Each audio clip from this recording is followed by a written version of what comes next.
Dalam Buzz Pop hari ini, kita bakal membincangkan prequel LOTR daripada New Zealand ke United Kingdom.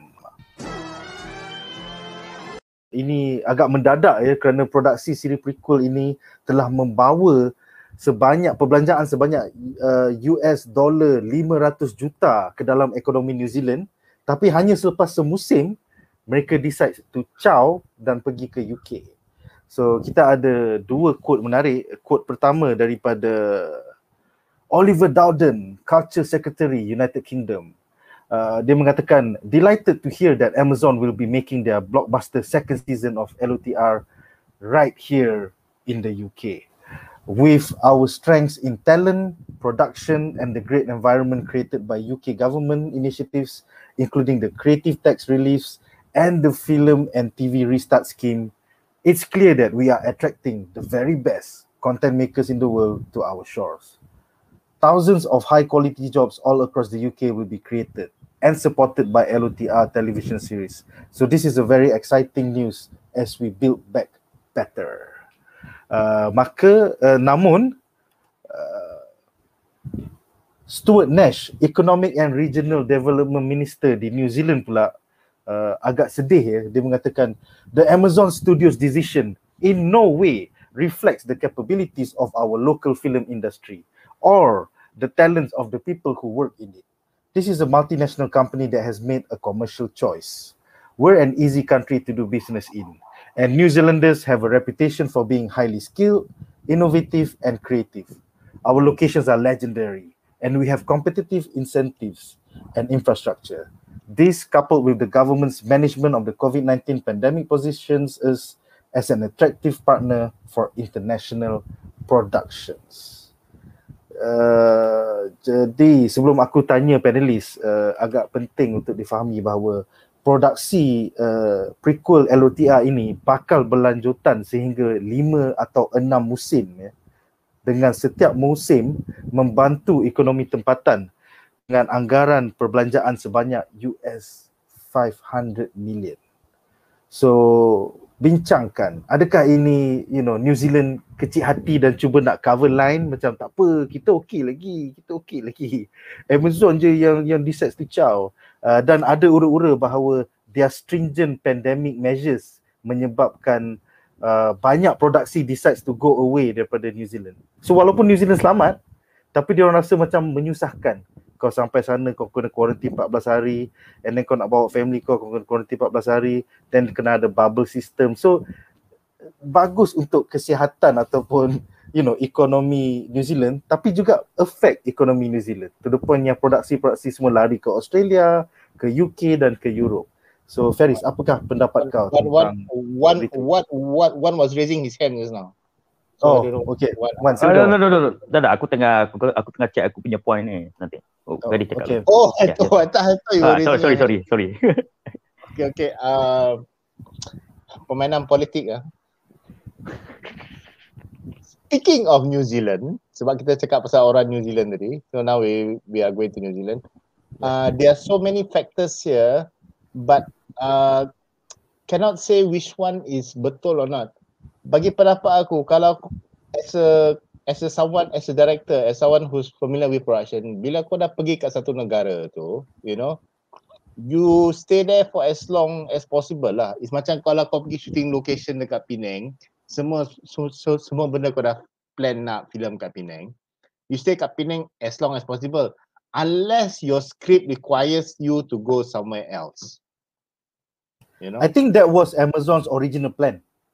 I think that was Amazon's original plan, because to take something that cost 500 million suddenly to overseas, to UK, sebab scenery lebih kurang sama, and then to New Zealand lagi cantik. Okay, I've been to both countries.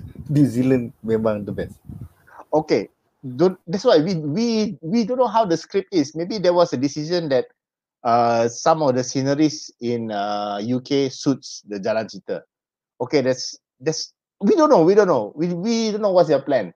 So that's fine.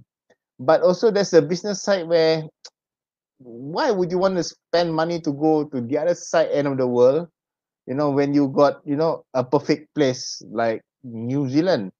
So was there not only besides the COVID, was there a pergaduhan antara orang produksi dengan authorities kat sana that they just don't reveal? Maybe lah, because dalam pengumuman tu juga Amazon ada cakap we would not be taking the 5% discount that you be giving to us. You know, there's usually so I think my theory person is Ferry, we can't hear you clearly. I think there's something wrong with your microphone. Can you hear me now? Hello? Hello? Okay, boleh. Tapi kau kena cakap lantang sikit. Tak clear sangat. Oh, sekarang tak dengar langsung. No. Okay. You want to go to one first? Okay, we can hear you now. You can continue, sorry. Yeah. Okay. So, I think in a sense where I think there's either a producer or an executive producer yang ada clash dengan authority kat sana. That's materi Brazil lah. So that's why diorang pindah, diorang merajuk, the production goes to UK. Tapi imagine satu produksi yang 500 juta punya cost. Isn't that a lot of people yang kau kena employ balik dekat UK? Lighting grips, semua orang, second production and everything, yeah. So there must be something amazing yang kita tak tahu behind the scenes yang cause them to go away. You know, I think any logical filmmaker would just have stayed. I mean, Mel Gibson made an American movie, We Were Soldiers, 100% in Australia. You know, just because of the tax rebates kan? Tax rebates, you know. So pasal duit, I mean, can do it, you know, but it's just surprising. Tapi you know, berbanding filem We Were Soldiers dengan Lord of the Rings tu jauh lah. But I just have a strong feeling ada diorang, you know, bercanggah, you know. Ada udang di sebalik batu lah. Ada udang sebalik, it's just that they are quiet about it, and then this politicians take advantage lah. Oh, kena datang sini. But okay. There's too much money to pindah. Is as a producer and as a director or as a businessman, tak kira lah industri mana, this is unnecessary expense. Unnecessary expenses. Perbelanjaan yang tak perlu. You know, kalau nak pindah the whole setup, lepas tu siap macam you tambah, oh 5% discount tak apa. You know, itu lagi lah sign of merajuk. Aku harap berita ni akan develop over the coming weeks supaya kita dapat tahu apa yang sebenarnya terjadi di New Zealand sampai diorang lari ke United Kingdom. Sebelum kita ke Wan Muhammad, kita ada satu komen atau soalan dari penonton di rumah. Bom Layar bertanya, bukankah LOTR akan ada series nanti? Dengar-dengar keluar dekat Amazon Prime. Yes, ini adalah berita di sebalik tabir produksi siri tersebut yang kita tengah bincangkan. So basically, diorang dah filmkan set pertama ataupun season pertama, dah habis dah filem dekat New Zealand tahun lepas hingga tahun ni. Perbelanjaan dia orang sebanyak 500 juta USD. Tapi tiba-tiba dia orang umumkan hari Jumaat lepas, tiba-tiba, okay guys, kita dah habis shooting season 2, so kita akan season 1, sekarang kita akan buat season 2 dekat UK. Bye bye motherfuckers. Macam tiba je. So macam even the staff yang kerja dekat New Zealand, supposedly diorang dapat tahu 20 minit sebelum that news went live globally. Lagilah benda ni enhance my theory Brazil kalau benda tu tiba-tiba jadi. Ya. Lagilah theory Brazil aku lagi kuat. Imagine kau masuk kerja hari Isnin, kau nak siapkan job kau ke apa, tiba-tiba 20 minit kemudian lepas kau masuk kerja, sorry guys, kerja kau dah tak ada, kerja kau akan pergi ke UK. Sedih tu. Okay Wan, apakah pendapat kau tentang masalah ni ataupun sebenarnya adakah udang di sebalik batu? Apa pendapat kau? Silakan. Ini sebenarnya bukan udang sebalik batu ni. Bila aku tengok betul-betul sebenarnya raksasa di sebalik batu sebenarnya. Kalau okay, just want to confirm first. Sebab aku nak satu confirm. Peter Jackson dengan Weta Workshop tak ada kena-mengena dalam production ni kan? Betul tak? Tak ada. Basically the LOTR prequel series by Amazon has nothing to do with Weta Workshop. The only reason they went to New Zealand Pasal kalau nak shooting dekat Hobbiton dah dibina. Kalau nak ambil The Mounds or Moria semua tu, semua lokasi tu dah memang digunakan oleh Peter Jackson. So diorang boleh gunakan balik tu je. Tak payah nak guna CGI. Can also be that producer nak kerja dengan Weta, lepas tu Weta kena agree. Oh tak. Weta was never involved with this production from day one. Okay. The prequel series did not employ Weta Workshop or Weta Design. Okay. So, bagi aku nak summary satu benda lah. New Zealand take it for granted actually. Teori yang Ferry cakap merajuk tu memang ada asas yang kuat. Sebab kalau kita tengok kalau Malaysia terkenal dengan orang kata pandai bagus semua, apa culture semua bagus kan. Tapi kita tengok bila tak ada Mahathir jadi hancur. Sama macam New Zealand kan. New Zealand terkenal dengan ini tapi Peter Jackson tak ada, hancur. Peter Jackson dengan Weta Workshop kroni tau. And then kalau aku tengok LOTR, Hobbit dengan apa semua kan, dia orang punya core of prop design, puppet semua benda-benda dia orang buat tu, prop semua kan, semua Weta Workshop yang buat. And ada Peter Jackson punya supervision tau. Walaupun Peter Jackson bawa ke New Zealand, tapi dia lah the key yang menjadikan orang stay kat New Zealand. So this is the problem bila aku korek balik. Aku tengok John Campea punya dia komen bahasa benda ni dengan satu lagi from ABC Australia. Dia interview Emily Brooks from New Zealand punya akhbar. Okay, first of all dia kata dia kata, aku summarize kan, dia kata memang stringent COVID pandemic tu agak kacau because kalau kau nak quarantine 2 minggu, orang luar masuk 2 minggu quarantine at your own expenses. At your own expenses tau. So macam susahnya. Ada bubble lah apalah. Aku rasa tu pun akan mengganggu produksi jugalah Pak, kos naik. Tapi ada satu lagi yang aku korek yang di mana dekat John Campea punya komen bawah ni daripada Logan Burns. Aku quote dia, I live in New Zealand. I have friends who created hero makeup and some created huge set pieces and they say it was a huge clusterfuck of a production. Super unorganized and they say it was like they never done a show that required SFX before. Before and couldn't secure sculptors to even make the looks. The location doesn't matter that much cause the world shouldn't all look the same and some variation could benefit. They need to lighten and spread out the load on the creative team behind the scenes is what they need to do. So maksudnya logistically, diorang nak buat benda-benda prop tak boleh. Because aku punya teori Brazil betul lah. Weta Workshop yang dah ada pengalaman semua benda ni. Habis soalannya, kenapa Amazon tak engage Weta Workshop terus? Apa aku hal rasa ni mahal. Betul lah. Sorry, kau dah pergi New Zealand. Weta Workshop ada kat situ. Tapi kenapa kau tak nak engage? Aku rasa ini ada kena mengenai dengan macam ni lah, kroni juga lah Amazon. Aku dapat job ni, aku bagilah kroni dia anak. Lagi satu, apa yang satu lagi cakap, Amazon punya banyak Amazon Prime punya series, dia punya production banyak kat UK.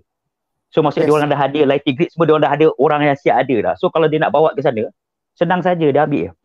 And then dia dah sedia, ya betul. Lagi satu, kalau bila tak ada Weta Workshop dengan Peter Jackson, benda tu let's say UK boleh buat kan.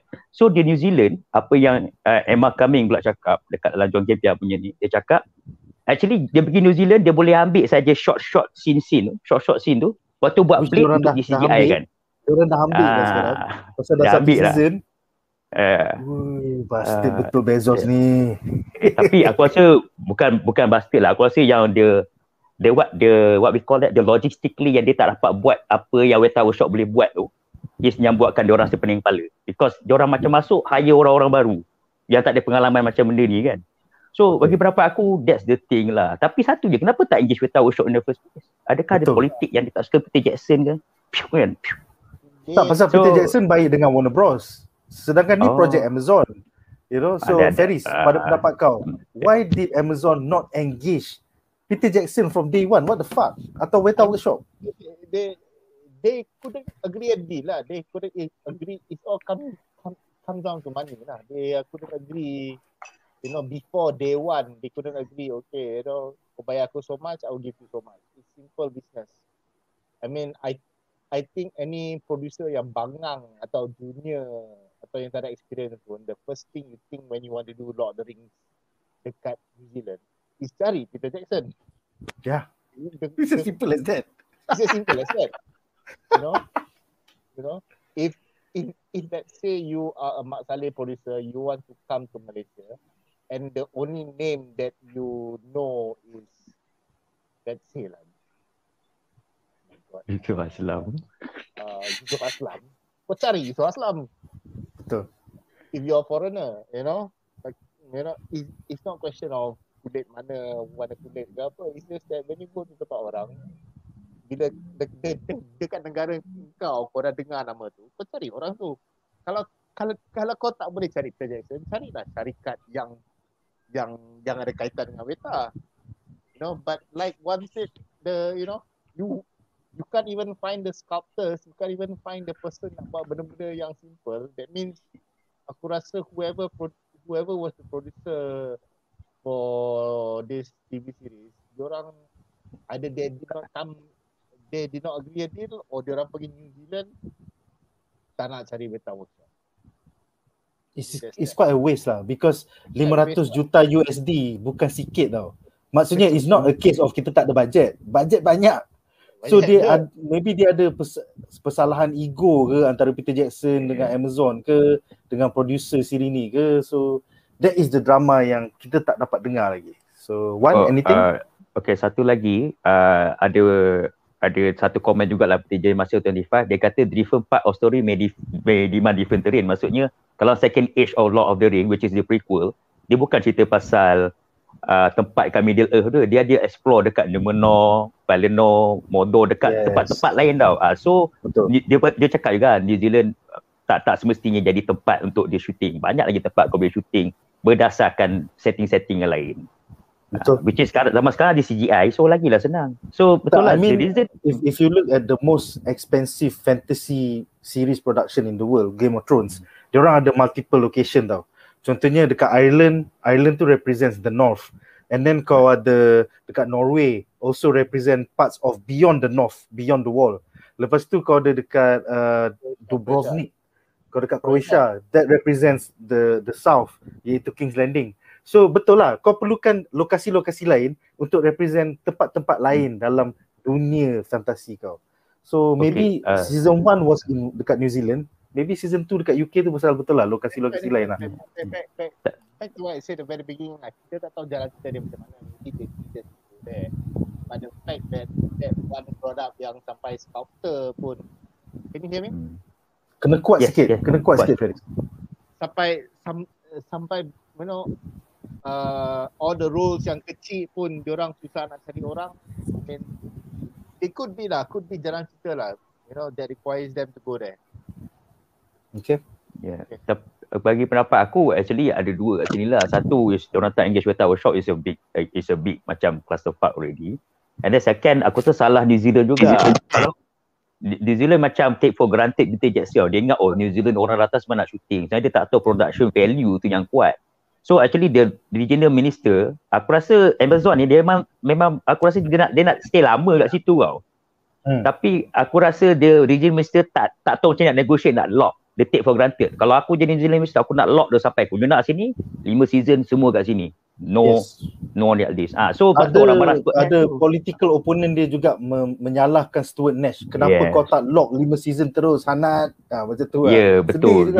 Dia macam tak reti ni. Noob. So and then lepas tu dengan pandemik punya stringent punya ni, and then lepas tu sculptor semua tak ada. So merajuk lah. Lepas tu dapat 5%, nak lagi 5% lebih lagi. Tak apalah, pergi UK lah. Kalau 5% pun kau boleh lepaskan, UK bagi 25% kat tu. Sama tak? Lebih sikit lah. Can you guys hear me now? Yes, we can hear you now. Yeah. Now better. Kalau okay lah, since we're talking about the 5%, aku nak bagi trivia lah. Perbezaan orang Hollywood, kenapa diorang lebih suka shooting dekat Canada kan. Kalau kau shooting kat LA, cukai dia 25%. Kalau kau shooting kat Canada, 2.5%. So beza cukai dia jauh. Wow.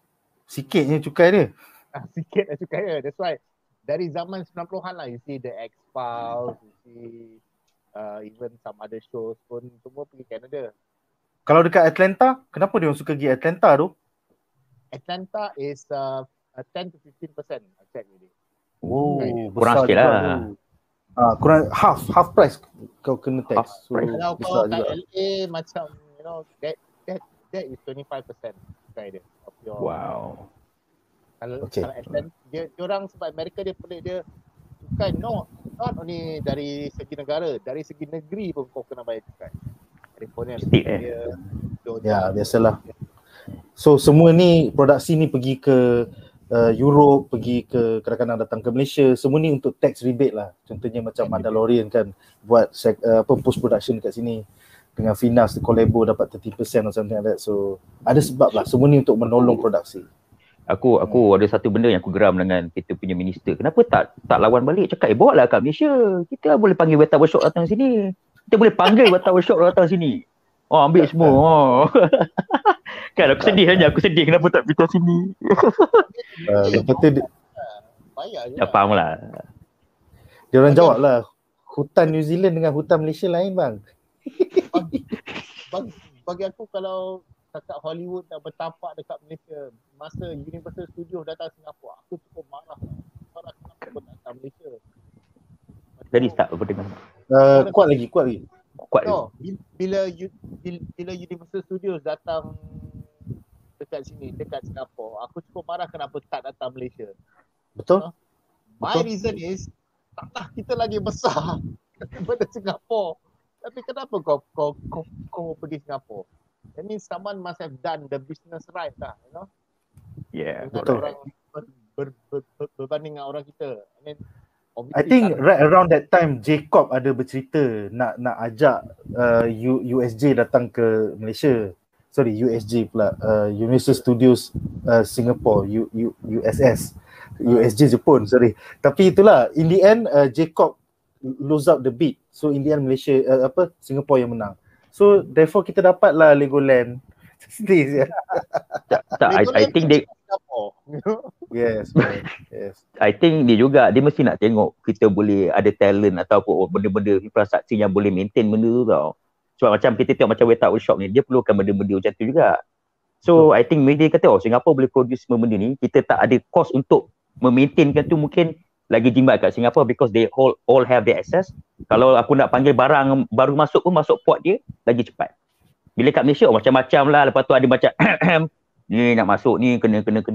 So dia macam you know what, Singapore lah. Itulah benda-benda macam ni yang kita kena nampak kan, apa sebabnya dia orang tak nak invest kat sini kan. Sekiranya anda enjoy menonton video ini, jangan lupa untuk like, share dan subscribe kepada Buzzpop TV untuk lebih banyak video-video yang berkaitan dengan pop culture daripada komik, TV, filem, mainan dan juga banyak lagi. Majulah fandom untuk negara.